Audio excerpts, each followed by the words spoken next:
Michelle Pfeiffer put a live bird in her mouth and could have caught a disease. She was vacuum sealed into a latex suit until she nearly passed out. She made Al Pacino bleed during her audition, and before any of that, she was starving herself to death in a cult that told her humans could live on sunlight. This is the Michelle Pfeiffer story Hollywood never tells, but we're getting ahead of ourselves. Let's rewind. It's 1980. Jimmy Carter's in the White House, the Iran hostage crisis dominates headlines, and Mount St. Helens erupted 3 months ago. Families are glued to Dallas every Friday night, gas costs $1.19, and John Lennon will be shot and killed this December. Michelle Pfeiffer's 22 years old with those striking blue eyes and California blonde hair. She's got a Miss Orange County crown from 1978. Right now, she's a nobody, checking out groceries at Vaughn's supermarket, appearing in forgettable TV shows. The tabloids don't know her name yet. When people think of Michelle Pfeiffer today, they picture Catwoman's leather suit, that red dress draped across a piano, or her Ice Queen beauty that defined the 80s and 90s. But behind those 3 Oscar nominations was a woman who survived a starvation cult, risked her life for roles, and built one of Hollywood's most enduring marriages in an industry where love stories rarely last. Think you know Michelle Pfeiffer?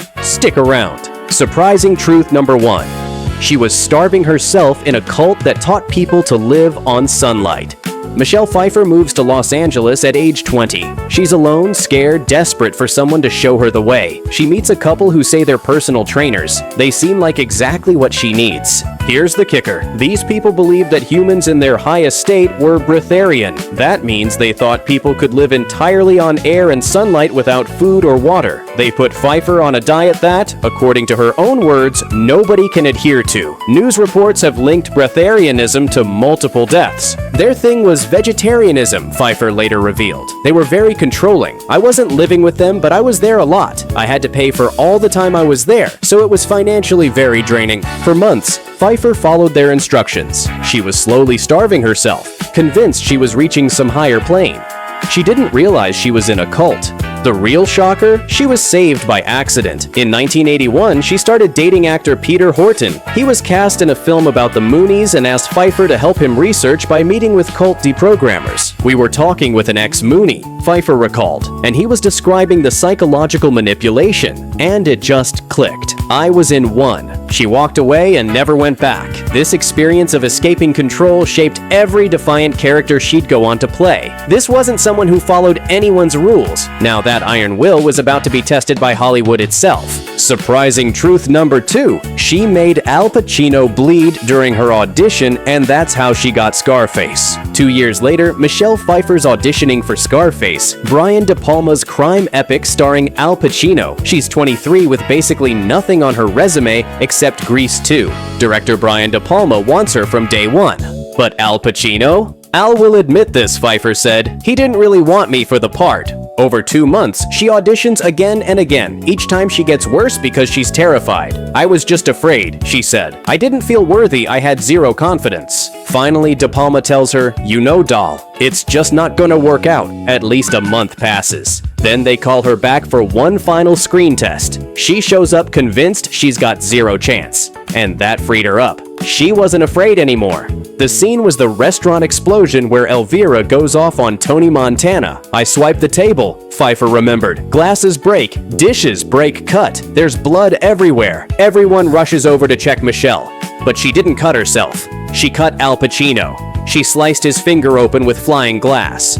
"I thought, well, there goes that part," Pfeiffer said. But actually, that was the day Al was like, yeah, she's not bad. Sometimes you have to draw blood to prove you belong. Scarface premiered in December 1983 and became a cultural phenomenon. Michelle Pfeiffer's career was born in blood. Literally, she later said she felt miserable and full of self-doubt throughout filming. That's how confident she was. But here's what nobody expected next. Surprising truth number 3. She adopted a baby as a single woman, then met her husband 2 months later. Flash forward to 1993.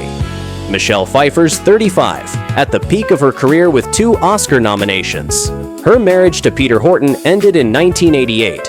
She dated Fisher Stevens for about 3 years until they broke up in 1992. By early 1993, Pfeiffer makes a decision that shocks Hollywood. She's adopting a baby as a single woman, without a partner. I always knew I wanted to adopt a child, she later said. When the time came to be a mother, I just reversed the order. This was radical in 1993. Single women adopting, especially transracial adoptions, faced enormous prejudice. Pfeiffer didn't care. Then in January 1993, 2 months before her baby arrives, her best friend sets her up on a blind date with TV producer David Kelly. The bowling date's awkward. They barely talk. David leaves early, but 2 days later, he calls. They talk for an hour. Something clicks. 2 months into dating, baby Claudia Rose arrives in March 1993. Suddenly, David's thrust into instant fatherhood. Most men would run. He totally rose to the occasion. Pfeiffer said, "We both got to see each other as parents before we progressed. It took the pressure off as a couple." David officially adopted Claudia. They married in November 1993. In 1994, they had a son, John Henry. Claudia Rose was mixed race. Pfeiffer said, "I was shocked at the prejudice voiced in some quarters over my decision to adopt a mixed race baby. None of us are pure anything. We're all a mixture." Today, over 30 years later, she and David are still married, one of Hollywood's longest-lasting marriages. They've never worked together because, as Pfeiffer put it, "I value our relationship more than a good part." But before that enduring love story, there was a role that nearly killed her. Surprising truth number 4, she was vacuum sealed into her Catwoman suit and could only breathe for minutes. It's 1992. Michelle Pfeiffer just landed Catwoman in Tim Burton's Batman Returns. But she wasn't the original choice. Annette Bening was cast but got pregnant. "As a young girl, I was completely obsessed with Catwoman," Pfeiffer revealed. "When I heard Catwoman had already been cast, I was devastated. Then Annette became pregnant. The rest is history." Pfeiffer begins months of training. Whip work, kickboxing, yoga, gymnastics. She trains for several months with weapons expert Anthony DeLonghi. On their first day, she catches his face with the whip and draws blood. "It completely shattered me," she said. "But the real nightmare's the suit itself. They had to powder me down, help me inside, and then vacuum pack the suit, using vacuum suction to seal the latex to my body. They'd paint it with silicone, so I was constantly wet and tacky. It was the most uncomfortable costume I've ever been in," Pfeiffer said. "The face mask was smashing my face and choking me." Here's the danger. According to an A&E biography, her Catwoman costume was vacuum sealed once fitted, so she actually had only a short amount of time to perform before she'd have to have it opened, or she could become lightheaded and pass out. They vacuum sealed a human being into latex. She only had a short window in the sealed suit before she'd start to feel lightheaded and risk passing out. Every take was a race against time. And originally, the costume had no way for her to use the restroom. She had to complain before they added a hidden zipper. But nothing prepared people for what she did with that whip. Surprising truth number 5, she whipped 4 mannequin heads off in one take and shocked everyone. During Batman Returns, there's a scene where Catwoman decapitates 4 mannequins with her whip. The crew sets up. Tim Burton calls action. Michelle Pfeiffer, sealed into latex, barely able to breathe, steps up. 1 crack. A head flies. 2 cracks. Another. 3. 4. The final head sails through the air. Cut. The entire crew erupts in thunderous applause. She did it in 1 perfect take. Even her trainer Anthony DeLonghi, who taught Harrison Ford the whip for Indiana Jones, was stunned. She was better than her stunt people, Tim Burton told Rolling Stone. She made the whip beautiful, kind of an art form. Pfeiffer did all her own whip stunts. Not some, all of them. The famous jumping rope scene with the whip, she had lived it. Burton loved it and kept it in. If you've got memories of Michelle Pfeiffer or her films, or if you're fascinated by these Hollywood stories, please hit subscribe and tell us about it in the comments. But that's not the craziest thing she did. Not even close. Surprising truth number 6, she put a live bird in her mouth and could have caught a disease. There's a scene where Catwoman negotiates with the Penguin. She reaches into a cage, pulls out a bird, and places it in her mouth. 4 or 5 seconds pass. She opens her mouth, the bird flies out. Most people assumed it was computer tricks or at least a sedated bird. It wasn't. It was before computer graphics, Burton explained. "I don't think I've ever been so impressed. She had a live bird in her mouth while the camera was rolling." Pfeiffer can barely believe she did it. I look back and say, what was I thinking? I could have gotten a disease from having a live bird in my mouth. I don't think the bird was drugged or anything. According to sources, the bird was carefully trained beforehand, but it was in Pfeiffer's mouth for 1 or 2 seconds of real filming. We did that scene in one take, Pfeiffer said. I think Tim likes to torture me a bit. It's like a little brother brat kind of thing. This is commitment actors today don't do. She risked her health, her safety, all for the perfect shot. Michelle Pfeiffer's Catwoman still considered the definitive portrayal more than 30 years later. While all this was happening, she was also creating one of cinema's most iconic scenes. And she tried to back out of it. Surprising truth number 7, she almost backed out of the iconic piano scene. Rewind to 1989. Pfeiffer starring in The Fabulous Baker Boys with Jeff and Beau Bridges. The script's got a scene where her character sings while standing on a grand piano. You want me to get up and dance on the top of the piano? Come on, she told director Steve Kloves. She thought the whole notion could be really silly, and she could make a big fool of herself. The day before filming, she begged Kloves to cut the scene. He refused. She shows up wearing a red velvet dress that cost under $100 from a vintage store. She received only 1 choreography lesson. She wore knee and elbow pads in rehearsal because the piano was so slippery. The scene took 6 hours to film. She had to sing, move seductively, crawl toward Jeff Bridges, then step down onto piano keys without looking, all while making it effortless. The result? Roger Ebert wrote, there is a scene where Michelle Pfeiffer, wearing a slinky red dress, uncurls on top of a piano while singing Makin' Whoopee. The rest of the movie is also worth the price of admission. It's been called one of the sexiest scenes in cinema history, compared to Rita Hayworth in Gilda and Marilyn Monroe in Some Like It Hot. And she almost talked herself out of it. That wasn't a vocal double either. Pfeiffer sang all her songs. She practiced 10 hours a day in the studio. This earned her a Best Actress Oscar nomination and a Golden Globe win. Surprising truth number 8. She has one of the most mathematically perfect faces ever measured. A plastic surgeon obsessed with the golden ratio analyzed famous actresses' faces, measuring things like the ratio of mouth width to nose width. The ideal ratio is approximately 1.618, the golden ratio found in nature. The movie star he singled out as having the most beautiful proportions in Hollywood? Michelle Pfeiffer. Not just close. In his view, she was the closest match to that ideal. Surgeons have used her face as an example when discussing facial aesthetics. Her bone structure, symmetry, and feature spacing line up closely with the golden ratio that humans are often drawn to.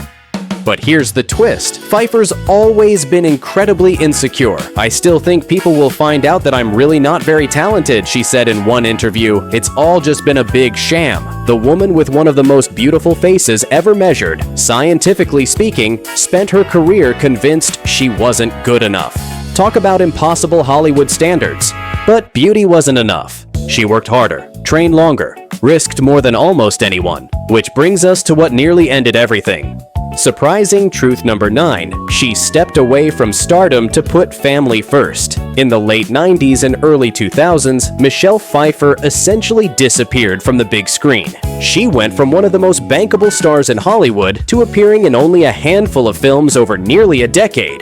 Fans assumed Hollywood had moved on. The reality was different. Pfeiffer said that she pulled back on purpose. She moved away from the center of the business, prioritized her children, and started turning down long location shoots that'd keep her away from home. Scripts still came, but she became extremely selective. I got so picky that I became difficult to hire, she's joked. If a movie shot far from home or stretched on for months, she usually said no. In a town that expects actresses to chase every opportunity, she did the opposite. For a while, it looked like she might simply fade into quiet retirement, remembered for the 90s and nothing more. But Michelle Pfeiffer doesn't fade quietly. She was resting, watching, and waiting for the right moment to return. Surprising truth number 10. She made an incredible comeback and still looks ageless at 67. Something shifted in the 2000s and especially the 2010s. Pfeiffer's health was good. Her kids were older. She decided she wasn't done. In 2017, she roared back with 4 projects in 1 year. The Wizard of Lies, Mother, Where is Kira, and Murder on the Orient Express. Critics lost their minds. Where is Kira earned her some of the best reviews of her career, called the performance of her life. She joined Marvel as Janet Van Dyne in Ant-Man and the Wasp. She starred as Betty Ford in the series The First Lady. And here's what's wild. At 67 years old, she still looks ageless, not in the Frozen way where faces do not move, genuinely youthful, vibrant, alive. She is often credited years of mostly plant-based eating, followed by a more paleo-style approach and staying away from processed foods and other toxins, for helping her skin and energy as she ages. Fans regularly comment she looks young, that she has not ruined her face like others, that she is a natural beauty. In a recent Instagram post celebrating her long marriage with David, she looked radiant and completely at peace. That's the real story. A woman manipulated by a cult at 20, who clawed to stardom by making Al Pacino bleed, who suffocated in latex and risked disease for art, who adopted a baby alone and found unexpected love, who stepped away from Hollywood to raise a family and then came back stronger and more confident than ever. Today, Michelle Pfeiffer lives in the Los Angeles area with David Kelly. Their daughter Claudia and son John Henry are adults now and mostly stay out of the spotlight. She and David have celebrated more than 30 years of marriage, a genuine Hollywood miracle. Which fact shocked you most? Was it the breatharian cult where she nearly starved? That she made Al Pacino bleed to prove herself? That she was vacuum sealed into a suit that could make her pass out? Or that she put a live bird in her mouth and risked disease for the perfect shot? Let us know in the comments what caught you off guard. We'd love to hear your thoughts about this incredible Hollywood survivor. From a cult victim who believed she could live on sunlight to a woman who made Hollywood bleed to prove she belonged, Michelle Pfeiffer didn't just survive Hollywood. She conquered it on her own terms. And at 67, she's still not done.